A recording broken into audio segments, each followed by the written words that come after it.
Dome Sports Talk worldwide with some news from the world of boxing. So y'all know what time it is. You ain't in a rush to get concussed. Let's move to the heavyweights, right? And we got a former cruiserweight champion, fought in heavyweight twice. Tony Bellew. I like Tony Bellew. Tony Bellew. He just said, shoot, well, straight up, Anthony Joshua's the best heavyweight right now, right? And Deontay Wilder is the worst heavyweight champion in history, right? And it's funny too, because I dig me some Tony Bellew for some of the things the guy says. And I always say his feet are planted firmly in the ground. Not too many highs, too many lows. He sees things for what they are at face value, and he's gonna tell you, right? So he obviously believes this. Now, what he's saying about Deontay Wilder being the worst heavyweight of all time is, he's just technically just totally flawed. He says he's a one-trick pony. He's got a right hand, and that's it. Now, he did say, he had to concede. He said, now, it's a good trick. It's a good trick. It's worked 39 times from 40, right? But it's a one-trick pony. It's technically, totally flawed. It's probably the worst in history. Do I agree with that? I don't have to tell y'all. Obviously, I don't. Because, see, about these tricks, there's other attributes. Like, am I fit enough to still be knocking people out in round 12 and 11 and not just getting exhausted like most heavyweights? Do I get fat between fights? Do I have a discipline? Those things work too. Some people are gifted, talented, and don't do what they're supposed to do, like Andy Ruiz or Chris Arreola or Bermain Stavern or something like that. Talented, didn't put in the work like they should or whatever. Then there's other ones that have to they put in work. They weren't that talented. They weren't gifted or started late in his case. So it is what it is. The worst of all time, I wouldn't say that because of just knockouts alone. Some people you accidentally miss for 12 rounds and don't knock them out. You can't just keep getting lucky 39 times. But I understand where Tony Bellew's coming from and saying Anthony Joshua's the best. But I'm not going to go there. Oh, they're from the same country and he's down with Anthony Joshua. They were both in Matchroom and all of that. Yes, he's close to the camp. Yes, he's even a pundit now. Those things. He's close to Anthony Joshua. He always blows hot air up Anthony Joshua's butt. It's the thing that he's been doing. It's okay. But, saying Anthony Joshua's the best heavyweight is nothing wrong with that. But he says he's athletic, he's fast, and he's a good role model, all those things. Yeah. Why wouldn't you say that? That's okay. It's okay. I don't agree with him. Deontay Wilder is not the worst heavyweight of all time. But people have their opinions and they stick with them, and you gotta just roll with the punches, right?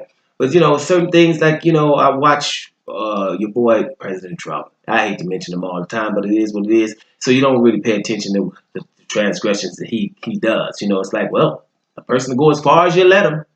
And so I watch the people around him and his approval rating and things like that, meaning that people don't care how many things this guy has done, like at all.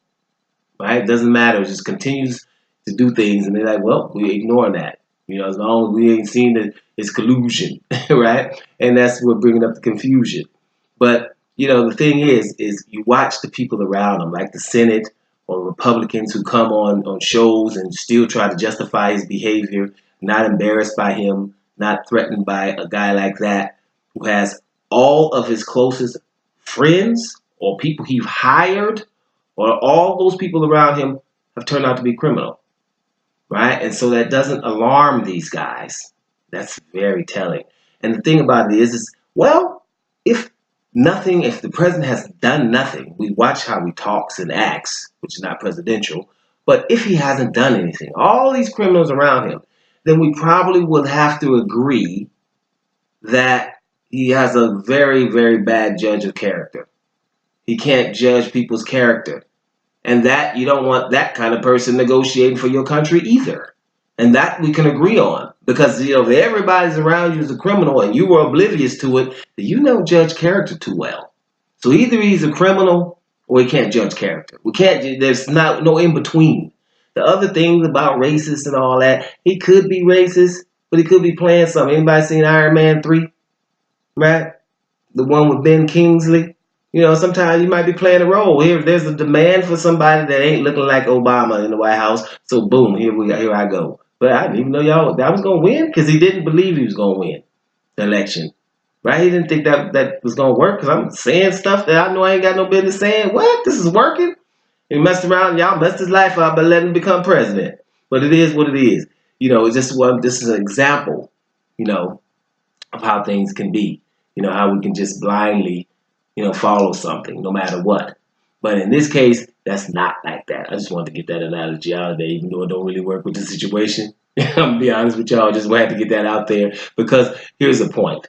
When I watch all the Republicans come on and they try to justify this behavior, which is embarrassing, it's going to come back to bite them in the butt. That's ridiculous because the world is watching here, guys.